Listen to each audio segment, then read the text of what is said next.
但係啲冚開一打哎呀！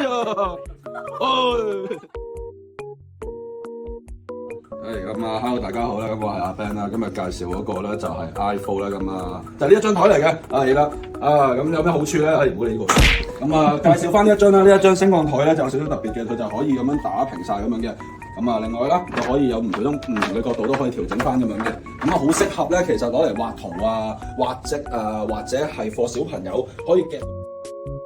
高度咧，介紹翻最高嘅高度先啦，因為佢而家都升緊高嘅啦，其實咁啊講。咁啊最高嘅時候咧，佢係可以去到成人呢個高度115嘅，係啦。咁同埋可以 set memory 仔啦 ，S 然後去到任何 number， 我只要撳翻1咧，就會去翻我班 set 嗰個高度噶啦，係啦115啦。咁我最低就可以去到好低嘅，就連小朋友、大人小嘅時候咧，我哋都介紹埋啦，佢係會有2個窿咁樣嘅。咁啊最低呢一個咧就去到80嘅。係啦，咁我哋仲會有其他嗰個高度都可以，嗱啲係放埋小朋友都可以用到嘅。咁啊，如果詳細嗰啲咧，可以嚟我哋銅鑼灣信和廣場28-037，或者去我哋個 website 嗰度嘅。咁或者如果真係去到 website 都睇唔明咧，都可以打電話俾我哋嘅。我哋電話號碼係25555555，唔好打多個5啊。